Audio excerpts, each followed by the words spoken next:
What is up, my cutouts? Cardboard Ninja here, coming at you with my take on the Wasteland update. So, Wasteland Drift update. The one thing that I'm just gonna tell you guys right now, I'm not gonna bury the lead. Last time, with the Walker update, I said that it was probably one of the first must-skip battle passes, and I still kind of stand by that. Though the Swarm did get buffed, and it needed to be buffed, and it turned out to be, after being buffed, an actually decent gun. That's great stuff. Anyway, that's just a minor note because I'm not going to bury the lead here either. This is actually going to be a battle pass that is probably one that is forced to get purchased by every whale and everyone else for various reasons. So let's get into it. We're going to mute the devs because they don't say anything overly important. Obviously, week one, you get nothing as per standard. They're showing off paint like you care. You don't. New structural parts, which are cool, but you probably won't use because I don't believe their stats are that good. Those syndicate parts typically have decent durability for their mass. Then they show off the Uabaki. As you can see here, the Uabaki wheel is a light wheel. Now, light wheels are almost universally inferior in every way, shape, and form to heavy wheels. One of the best wheels in the game, though, is a light wheel, the buggy wheel. But the buggy wheel got... It's not nerfed, it's just that it's very available. It's actually one of the cheapest wheels in the game, and honestly, I think the buggy wheel is better than the Uabaki. So we went over what the Uabaki was going to do for us earlier, and it, true enough, does exactly what it says. It just says that more enemies that are within radius of 80 meters of you, you gain more power. And in this instance, you get up to 200% power, because you can get up to 4 enemies giving you stacks. Unless you touch someone, and don't you touch them. If you touch them, your power bonus disappears. So you know, not useful for pushing people, not useful for ramming. Wouldn't want that. I mean, it would be stupid to put something in a battle pass that would increase the ability to wedge someone, wouldn't it? But we won't go into that, nor shall we go into that foreshadowing that was just given here. Ubaki's perk is terrible. I've seen it previewed on JB Ryder's channel because he has an account and I do not. And the devs, of course, preview it here, and they do an equally terrible job of showing off what this thing does, because the problem is this. Acceleration in Crossout is based on 3 things. 1, your cabin type. The heavier your cabin type, the worse your acceleration curve, period. Right? It's numbered. So this means that, and this usually has to do with the overlap between medium and light cabins more than it does heavy and medium cabins, but to put this in perspective, when the Torero was a 90-kilometer-an-hour medium cabin, it accelerated significantly slower than it did when it was converted to a light cabin at 90 kilometers an hour. Nothing else changed. They just made it light. Because it entered the light bracket, its acceleration curve changed dramatically, and the Torero is actually quite fast. So keep that in mind when you try and make a build around power for acceleration, because the other 2 factors are top speed, and this is, by the way, I'm listing this in order of how much it affects the acceleration of your build. So, type of cabin, the top speed of the cabin, and finally, a distant third is power. So, you can give away with these wheels 200% power, which is what they're trying to do. The acceleration is not going to be that great, or even if you'll feel it, not so much the acceleration, but you're going to feel the, I guess, the power curve. Like when it comes to pulling, towing, or whatever the hell, if you're playing a heavy cabin or something like that, you're going to feel it, but it's not going to be meaningful because the acceleration is affected the least by power. The reason why hovers and hover players want power is because it's the only way to affect acceleration. So getting more power on a hover is mandatory because because acceleration goes in every direction, and it's the only way to get more acceleration. And so that's the reason why that's so important. On wheels, not so much. You're gonna see the devs drive their crappy car, and you're gonna be like, oh wow, do I see the perk in action? You're seeing the perk in action right now. It doesn't feel like much, does it? It doesn't look like much. Oh, the perk is up to 3. It's up to 4. Oh my god, now it's down to 3. Oh no, it's down to 2. Did you notice a difference? No. Well, that's because the car is fucking moving. This goes down to the incompetence of the people demonstrating this for you. Acceleration can only be shown as a difference in rate of speed gain. When you're already traveling at 120, this power will do nothing for you. Hence the reason why this isn't that great. Though, gotta say, the wheels do look cool. The wheels do look cool, but in all honesty, I can see some of the advantages of these wheels, but not over current wheels that currently exist in the game. Certainly not over buggy wheels and buggy wheels ST. They go over a cosmetic that says go because it counts down from 3, 2, 1. You're going to get a whole bunch of nothing, and then you get the punji sticks on week, let's see here, that's level 18, so that would be like week 3. You get the punji sticks. We went over this before, but ultimately, I'll just read the perk off to you real fast. It says when dealing damage, this slows reload speeds, cooldown rate of their weapon, enemy weapons by 40%. Well, please note, that doesn't say with a duration. That says while dealing damage, meaning the duration of this debuff is phenomenally short. Reduces the cabin's power by 40% and limits the maximum speed of the armor car, including using boosters. So they have 3 seconds of this debuff when hit by the little laser beam grid, the energy grid that gets placed between 2 punjies. Both JB Rider and these guys attempt to show off the damage that this can deal. They do it very poorly, but the overall idea being that... Oh, and this is a minor note. I was correct when I said that it looks like a drone launcher, and if you place it facing different directions, you can place the spikes over a greater distance. Absolutely true. And they do that here. They have one facing to the left and one facing to the right, and that means you can click and you can place a little electrical grid behind you as people chase you and blow you out through your car's asshole, because this does not stop damage. It does nothing to stop bullets. You're going to get destroyed. And anyway, one of the things is that if people park in it, it will deal them damage. They have to park in it, though, because, again, the individual tick damage on this weapon, not very good. So they're trying to show off that, oh, look, the punji can do phenomenal damage. They're going to place a stick over here, they're going to drive terribly, and then eventually, hopefully, manage to place a stick on this side, and then you're going to see the damage. I'm going to see if I'm good enough and fast enough on my first try to catch the first tick of damage. 48. I think that might have been the second tick. 48 to 72 is... it's not exactly the first tick of damage. About 72 to 96. Yeah, I'm actually calculating this. 24. There you go. Yeah, it's doing 24 damage per tick. That's how much you do. So if someone's chasing you in a high-speed, awesome, Tokyo Drift style race, and you're like, oh man, I'm gonna get you, and then you drop your punji sticks, like boom, you got punjied. They'll take 24 damage. Just because they're not gonna stop. Like, this thing's parked. They even mention this. This guy's like, oh, well, obviously it's parked, and it normally isn't going to do that because no one's going to be stupid enough to stand in there. That's literally what he's saying, by the way, right now. But yeah, no, seriously, you're not going to stay parked in that. So because people are... Oh, there's one advantage, though. I will mention one note. You can drive through the punji sticks. They don't block allies. So that's good. So at least it's not like all the fucking turrets and cap cans and mines that we drop on the battlefield that fuck up our allies. So thankfully that's not there. But yeah, no one's going to stop in that ever for any reason. It means the lighter generators are, again, at risk because it's another thing that can strike at parts in your build, because it basically hits all of the parts in your build all at once. And so anything that can hit all the parts in your build all at once, obviously, is going to have low damage. It's also an epic weapon, so don't expect much from it. It's cool, but it's not going to be good. I could possibly see someone putting one of these on a Leviathan, or a couple of them on Leviathan. That might be interesting. Interesting note, though. Interesting note about the punji, though. The damage does stack. So if you do manage to go all in and purchase a fuckload of punjis for whatever reason, or make a buttload of punjis, whatever, you can drop a whole bunch of them on the ground. I think you can max out at 8, which is 4 different beams or whatever the hell. It doesn't really matter. And yeah, you can drop those. And if someone stands in multiple beams, they will take multiple instances of 24 damage. There you go. And again, it does penetrate their entire build, so maybe you'll end up with a gen popper. I mean, that would mean that you could do 100 damage a tick, assuming you had 4 of them, right?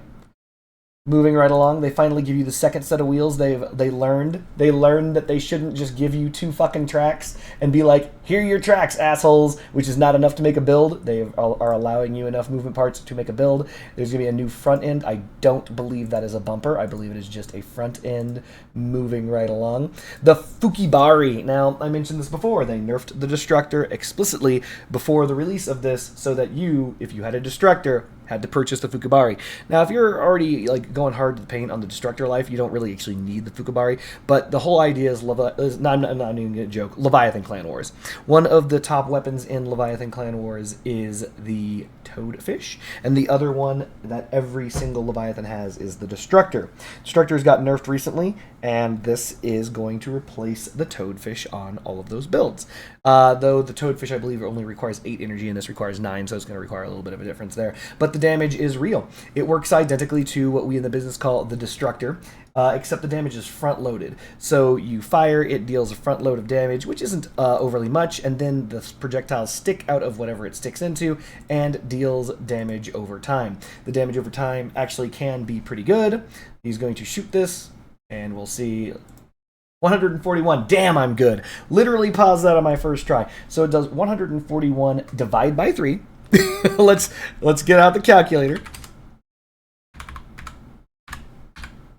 47. So each individual shot does 47, but it fires 3 times. So that would mean that each Fukari does 141 damage. That is not that much when you land all the shots, but as you can see, it deals damage over time, kind of like the Vulture Drone. It burrows into the build, kind of like a thermite, and simultaneously heats the part up. This means that it is something that is anathema to the big guns out there. Kaiju are heavily affected. Avalanche would be heavily affected. And of course your cabin would be heavily affected. Being struck by this is kind of bad, but as you can see, smaller breakaway parts, it doesn't stick in. If the part gets broken for whatever reason, the Fukari projectile doesn't stick to the next part. So it's a very interesting weapon that it doesn't penetrate well. It is a very non-penetrative weapon. So with that in mind, this is, I don't want to say it's limited basically exclusively to Leviathan Clan Wars, but I don't see this being useful outside of that. I mean, theoretically, if you really want to strip weapons with crossbows, this would be how you could do it. But if you really are into stripping weapons with crossbows, odds are good you already have scorpions or any other sniper weapon that instead of having to wait and hope that that an ally of your opponent doesn't just shoot off those projectiles, because those projectiles can be destroyed. They're similar to the Phoenix, where they can be shot off someone's build. Or if you're firing on an opponent's Leviathan or something like that, they may use the Argus to simply swat those projectiles down. So there are counters to this. So keep that in mind before you go hard to the paint on this. But this is the primary reason why they nerfed the Destructor. Next up is the Oyabun. The Oyabun is unfortunately going to make the Hot Red extinct. This alone by itself just throat punches the Hot Red in every possible way. The stats on this thing are incredible. 0 energy cost. And even if it didn't have a perk, let's assume it didn't, because it does, but let's assume that it doesn't have a perk, it's still better than the Hot Red. Hot Red, total trash. 1500 mass limit and 19% cabin top speed. What? Yes, it's fused. Yes, it's fused for more cabin top speed, which means that its actual base, I think, is 16 or something percent cabin top speed. But that is ridiculous. That is just ridiculous for 0 energy. And by the way, does anyone remember that foreshadowing that was done earlier in the video? Well, it's time for us to catch up to that foreshadowing, because this thing does, in fact, come with a perk. If there is a significant loss of speed due to a collision, the power of the armored vehicle increases by 100%, which is half of the power increase of those dumbass wheels that we were looking at earlier. And the reverse speed of wheels increases by 80% of standard. So it takes the Hot Red perk of giving you, I think it's something in the neighborhood of 50% of your top speed or whatever, and it increases it to 80%. But this only lasts for 6 seconds with a 4-second cooldown. Funny story, have you ever thought that you're going to ever crash into the wall and back up? Well, I mean, this is definitely the cabin for you. Quick question. Have you ever wanted to wedge someone?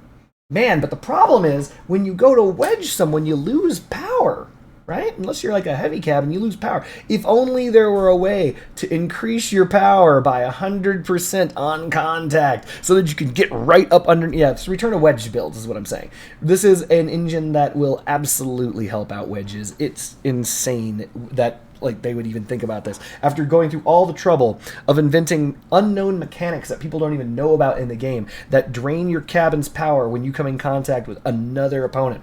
The fact that they changed all melee so that they're very difficult to even get underneath someone's build. The fact they changed all of this in order to prevent wedging, and then they throw this fucking engine in the game, which does the exact opposite. It's the exact opposite. This cabin has potential to be used with heavy cabins. I know that doesn't sound like it makes sense, but I mean, depending on how you want to use your heavy cabin, this thing, because of the fact that it will end up saving you potentially 2 energy, 2 to 4 energy. I'm trying to use my brain here, but yeah, it should save you 2 energy. Sorry, it should save you 2 energy, and it's not bad. It's comparable to other cabins of its ilk, right? 30% cabin power is 20% cabin power less than the Colossus, but the difference is this shit's free. Like, this costs you nothing. You should throw this on every build. Every build should have an engine, and this is better than the hot red in every possible way. So this is the hot red replacement, the Oyabun. By the way, this thing has the exact same blueprint size as the Colossus, except of course it has those little vents on the inside, so you can shove 1x pins in there for whatever reason if you really wanted to. Or alternatively, you can actually have your frame closer together. You could put the engine at frame level and then slot frame into those spots. They decide to do what JB Ryder does, which is crash their car and then show off the reverse speed, but that's not what you should be using it for. What most people should do, because right now they're showing off, look at how fast you reverse. Remember, you still get the cabin power boost just after crashing, right? What they should show off is how fast you accelerate going forward, because that's what's going to happen. You're going to crash, and then you're not going to hold you're not going to hold S forever.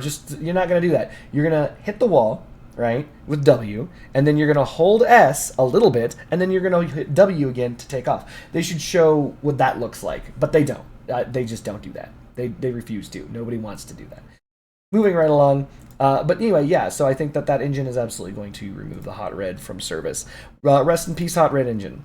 Moving right along, they show you another rear, and then they go to the Amugi grenade launcher. Now, I was wrong-ish. About the Amugi. Originally, I said that this was going to be the replacement Yongwang. The thing is, the energy cost on this is only 12, whereas the Yongwangs, I believe, is 24. So that means that you're going to have to mount multiples of Amugis. They don't show it undermounted, they don't show it side-mounted. It doesn't say up here in the description that it's being nerfed for those modes, by the way. They don't say that you can't mount it in those orientations. Let me check. Pretty sure it doesn't say that.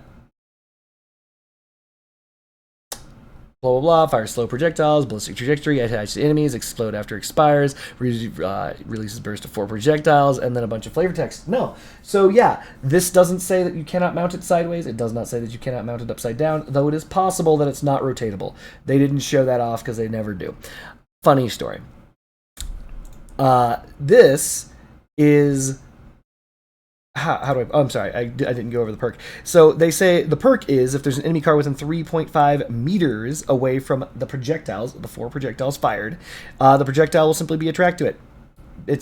They're just little sticky mines. So if it connects, it will stick and then explode later, a little bit later. And if you fire close to them, it will try to course correct and crash into them. If you leave sticky mines on the ground and people drive over them, it'll be attracted to them. It just is a little attraction like grenade ball. Now, in the dev vlogs, they were saying that you don't want to stick the same part with the Amugi. You want to spread your damage all over the build, and I said that was stupid, and that you should just shoot in the same spot. Well, guess who was right again? Yeah, no. So the way the perk read was that, if the blast would be considered one blast. It isn't. It is 4 separate blasts, and when you have 2 of them, it is 8 individual blasts, and there is no goddamn reason why, as you just saw, to not aim for the cabin with all of the shots, or aim for a generator with all the shots. There's no reason to do that. There is no good reason to do this. So yeah, that was all fluff. I don't know why they said what they said. You should not do that. So for example, they just did it right here where they're like, oh, look at this. I put blasts across the side of the build. Yeah, you don't have to do that. You can just aim directly for the cabin. Like, just aim for the cabin, aim for the generator, use it for real. They're trying to show off the homing projectiles by firing off right next to the build, and some of them arc, and they're bad at it, and they hit the tracks. But they're trying to roll shots under the build, but they can't because they're bad at it, but I guarantee you shots will eventually go under the build. There you go. And then they will bounce up and stick under to the underside, hit generators, and do all sorts of fun stuff. I don't think that this gun, the Umugi, is a hard replacement for the Yongwang, but it's freaking close.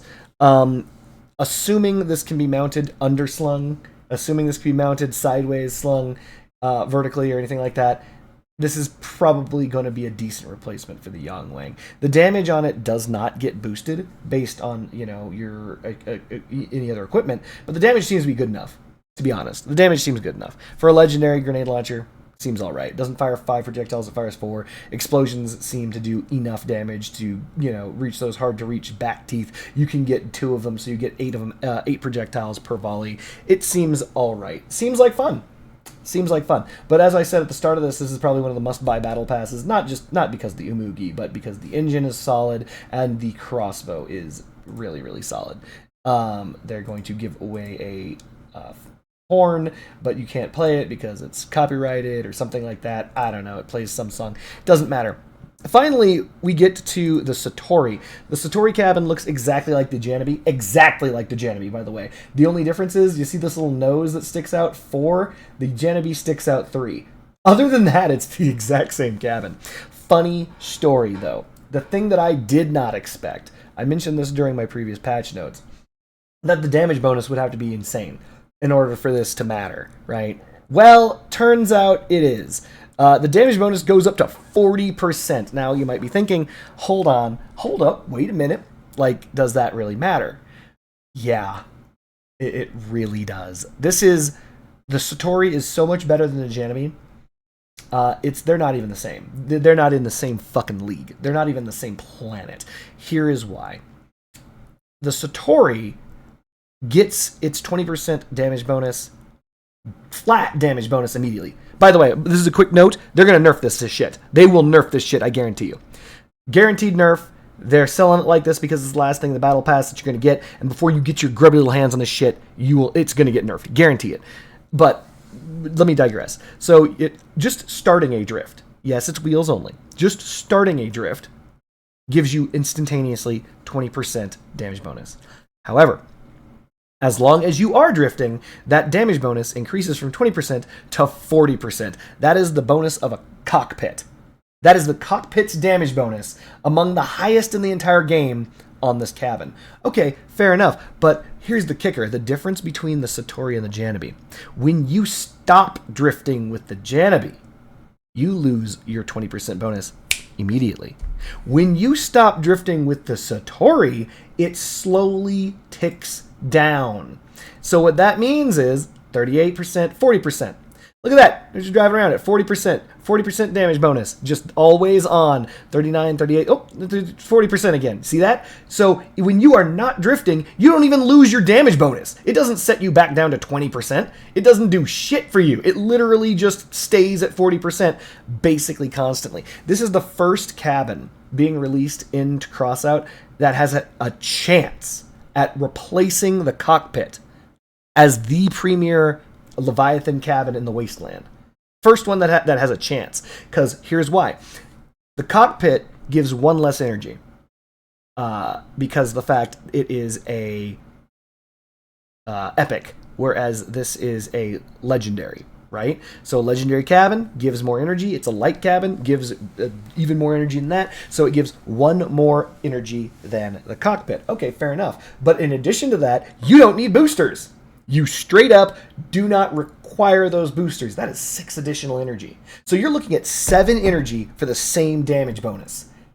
And it's legendary. So it's got, in general, better stats. So it is the first cabin in a very long time that can possibly challenge the cockpit. Actually, it's the first cabin ever that can possibly challenge the cockpit as a Leviathan cabin. So if you're doing Leviathan Clan Wars and you're looking for a Leviathan cabin and you don't yet have a perfectly fused cockpit, this is definitely an option. This is absolutely an option. Literally having plus 40% damage bonus literally all the time versus having to boost for it or, you know, risk running out of boost, things like that. This is actually a competitor. There are probably edge cases where I could see the cockpit still outperforming it, but that is ridiculous. That is ridiculous. Oh, wait, let me check what the fusion is for, though. There's a reason why this is suddenly important, because if it is not durability, then it is not out of the box going to be better. It is durability! Oh, shit! Holy shit! Yeah. I mean, it's not an absolute perfect fusion for a Leviathan cabin, but it is almost perfect. Durability is exactly what you want. Maximum speed is exactly what you want. Mass limit is irrelevant. That's not going to do shit for a Leviathan. The mass limit that is, you want power, because that will actually have an effect on Leviathan. But even then, this is actually the first one in a very long time that's being released that could actually compete with the cockpit. And that's sick. This is going to get nerfed. By the way, I'm calling it right now. Calling it right here, right now, as you hear this video, this is going to get nerfed. Either they're going to reduce the base weapon damage from 20% down to like 15 or 10, and simultaneously reduce the top end from 40 down to 35 or 30. That's what I predict the nerf is going to be, because they don't know what they're doing. And having 40% damage all the time is just wrong. And then look, there's what it looks like inside. Look at that. Moving right along, I believe that is everything that's in the Battle Pass. Obviously, there's a bunch of nothing. The Nemesis Relic, as you can see there, it's going to cost you what appears to be a Lucifer, and they actually bothered to put the Helios in the recipe. I thought they were going to make it something else, like the Heather, but nope. That and the Jackie module, all of that combined will get you the Nemesis, and this thing is gonna get buffed, because even on their demonstration, it is dog shit. So, how does it work? Pretty straightforward. You see how that's stacked up to 8? You see the number 8 on those balls down there? Put very simply, what it does is the longer you don't fire, you get a stack. Once you reach 8 stacks, it makes it so it fires like a machine gun. It doesn't require 8 stacks. Every stack you get reduces the volley of the next stack. So this now has 8 volleys ready. And those 8 volleys are going to come out lightning fast. Here we go. Ready? And lightning fast damage. See that? It just shoots like a machine gun. And then it's out of pew-pew. That's it. Does about 2,300 damage. Now, this is disappointing for a relic, to be honest. Again, I saw JB Ryder's video. I see this. The overall idea is that this damage is not enough, because the perk isn't anything special. It's just do damage without reloading. Okay, whatever. People are going to want it. It's going to sell for a lot of money because nobody's going to have it. So the whales out there are going to make more money because they're going to make a buttload of these and then sell them immediately, just like they did with the Devourer. But unlike the Devourer, I don't think this is that good, honestly. Correct me if I'm wrong. Someone go ahead, tell me that I don't know what I'm talking about and that this is going to do just fine. But yeah, it does work with the power unit, though they, of course, don't show that.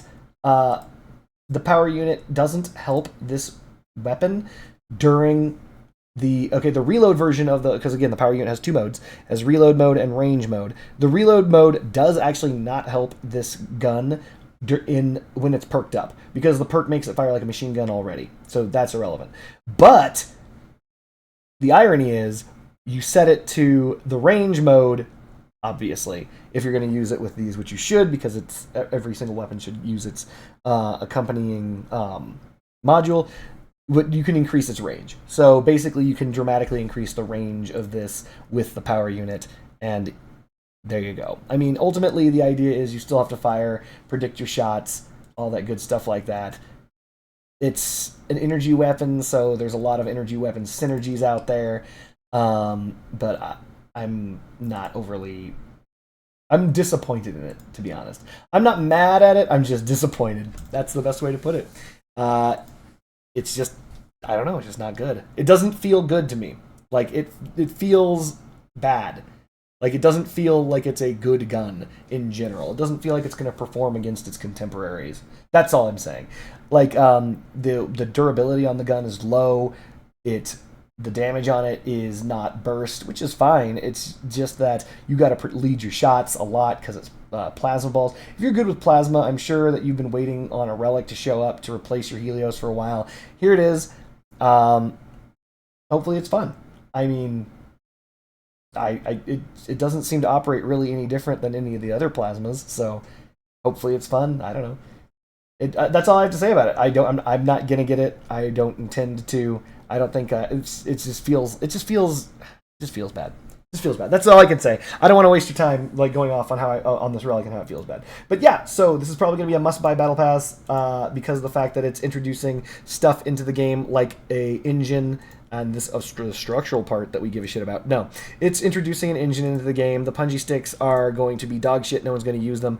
The wheels are going to be dog shit. No one's going to probably use them. Well, drone builds.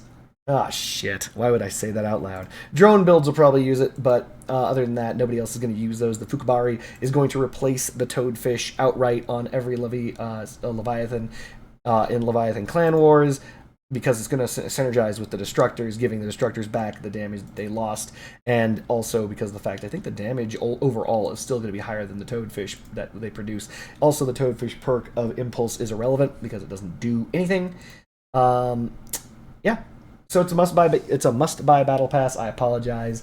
So I hope you guys go out there and get it because you're gonna probably want the Oyabun. And this allows this. There is good news, right? So this does allow new players to the game to skip the hot red. And skip most engines actually.